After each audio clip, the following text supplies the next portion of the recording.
Orange economy.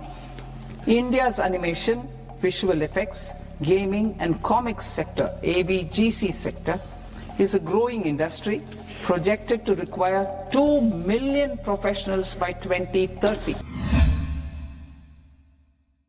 Creative economy বা orange economy নিয়ে আজকাল চারপাশে প্রচুর আলোচনা, তাই না? এর অবিশ্বাস্য বৃদ্ধি দেখে অনেকেই আকৃষ্ট হচ্ছেন। কিন্তু এর পেছনের আসল সত্যিটা কি? চলুন আজ আমরা এই বিষয়টা নিয়ে একটু গভীরভাবে জানব। প্রশ্নটা কিন্তু খুবই গুরুত্বপূর্ণ। একজন কন্টেন্ট ক্রিয়েটর হিসেবে কেরিয়ার গড়াটা কি আসলেই সাফল্যের একটা পাকা রাস্তা, মানে একটা গোল্ডেন টিকেট, নাকি পুরোটাই একটা অনিশ্চিত উচ্চ ঝুঁকির লটারির মতো? একদিকে যেমন সাফল্যের হাতছানি, অন্যদিকে কিন্তু ব্যর্থতার গভীর খাদও রয়েছে। তো চলুন প্রথমে বিশ্বজুড়ে এই যে একটা নতুন ক্রিয়েটর গোল্ড রাশ শুরু হয়েছে সেটার আসল ছবিটা একটু দেখে নেওয়া যাক। $4.3 ট্রিলিয়ন সংখ্যাটা একবার দেখুন। বিশ্বজুড়ে ক্রিয়েটিভ ইন্ডাস্ট্রিগুলো থেকে প্রতি বছর প্রায় এই পরিমাণ আয় হয়। মানে এটা এখন আর শুধু কোনো শখ বা ভালো লাগার জায়গা নেই, এটা একটা বিশাল অর্থনীতি যা বিশ্বের অনেক বড় বড় শিল্পকেও কিন্তু পেছনে ফেলে দিয়েছে। আর ভাবুন তো একবার, বিশ্বজুড়ে প্রায় 50 মিলিয়ন মানুষ এই ক্রিয়েটিভ ইকোনমির সাথে সরাসরি যুক্ত। এই সংখ্যাটা কিন্তু অনেক দেশের মোট জনসংখ্যার চেয়েও বেশি। তার মানে এটা এখন আর শুধু একটা বিকল্প পেশা নয়, চাকরির একটা বিশাল ক্ষেত্র হয়ে উঠেছে। এবার যদি ভারতের দিকে তাকাই, তাহলে তো সংখ্যাটা আরও চমকে দেওয়ার মতো, প্রায় 80 মিলিয়ন কন্টেন্ট ক্রিয়েটর। এই বিশাল সংখ্যাই কিন্তু ভারতকে ক্রিয়েটর ইকোনমির একটা গ্লোবাল হাবে পরিণত করেছে। কিন্তু প্রশ্ন হলো, এত মানুষ কেন এই দিকে ঝুঁকছেন? দেখুন, ভারতের এই সাফল্যের পেছনে কিন্তু কয়েকটা বড় কারণ আছে। এখানে রয়েছে বিশ্বের সবচেয়ে বড় তরুণ প্রজন্ম, যাদের মধ্যে সৃজনশীলতা ভরপুর। তার সাথে আছে সস্তায় মোবাইল ডেটা আর 80 কোটিরও বেশি ইন্টারনেট ব্যবহারকারী। এই সব কিছু মিলিয়ে ভারতকে ক্রিয়েটিভ ইকোনমির একটা সুপার পাওয়ার করে তুলছে। কিন্তু এই যে এত ঝলমলে ছবি আমরা দেখছি, এর পেছনের কঠিন বাস্তবতাটা কি? পর্দার আড়ালে আসলে কি ঘটছে? এবার সেই চ্যালেঞ্জগুলোর দিকে নজর দেওয়ার সময় হয়েছে। আসল সমস্যাটা হলো আয়ের বৈষম্য। পরিসংখ্যান যা বলছে তা বেশ হতাশাজনক। প্রায় 92% ক্রিয়েটরই খুব সামান্য আয় করেন, বা বলতে গেলে কিছুই করেন না। আর মাত্র 8% একটা টেকসই ভালো আয় করতে পারেন। মানে এটা অনেকটা উইনার টেক্স অল মার্কেটের মতো হয়ে গেছে। আমরা সোশ্যাল মিডিয়ায় যা দেখি তা কিন্তু বাস্তবতার থেকে প্রায় অনেক দূরে থাকে।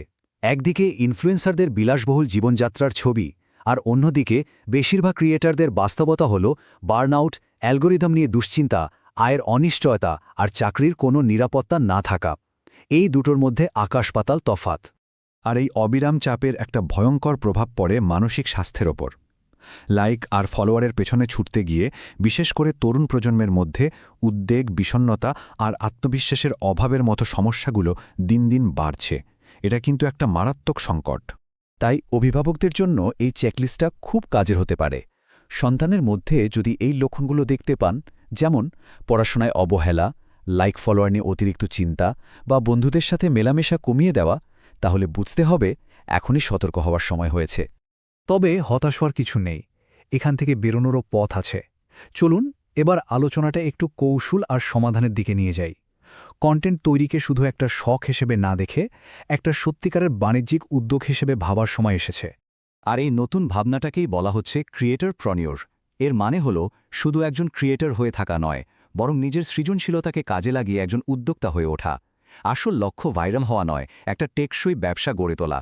আয়ের জন্য শুধু একটা প্ল্যাটফর্মের বিজ্ঞাপনের উপর ভরসা করলে চলবে না।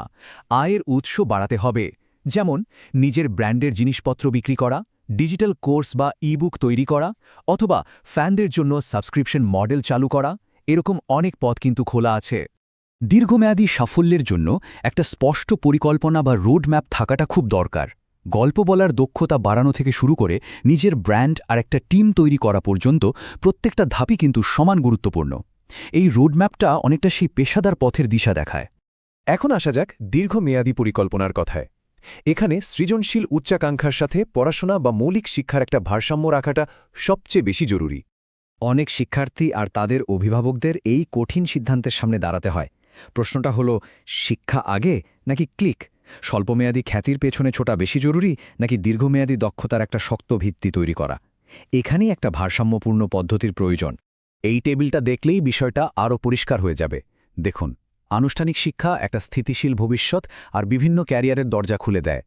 অন্যদিকে শুধু ভাইরাল খ্যাতির পেছনে ছুটলে ঝুঁকি অনেক বেশি আর ভবিষ্যৎ অনিশ্চিত। আর এখন কিন্তু শিক্ষা প্রতিষ্ঠানগুলো এগিয়ে আসছে। তারা সৃজনশীল কেরিয়ারকে সমর্থন করার জন্য নিজেদের বদলাচ্ছে। যেমন স্কুল কলেজে এভিজিসি ল্যাব তৈরি করা, সৃজনশীলতার সাথে টেকনিক্যাল দক্ষতার মেলবন্ধন ঘটানো বা ব্যবসায়িক জ্ঞানের উপর জোর দেওয়া। এগুলো সবই একটা শক্তিশালী ভিত্তি তৈরি করতে সাহায্য করে। তাহলে শেষ প্রশ্নটা এটাই, এআইয়ের এই যুগে যখন অনেক কিছুই স্বয়ংক্রিয় হয়ে যাচ্ছে, তখন মানুষের সৃজনশীলতাই কিন্তু আমাদের সবচেয়ে বড় এবং নবায়নযোগ্য সম্পদ। এখন ভাবার বিষয় হলো, এই অমূল্য সম্পদটা আমরা কিভাবে বিনিয়োগ করব, ক্ষণস্থায়ী খ্যাতির জন্য নাকি একটা স্থায়ী এবং অর্থপূর্ণ ভবিষ্যৎ গড়ার জন্য? সিদ্ধান্তটা কিন্তু আমাদেরই নিতে হবে।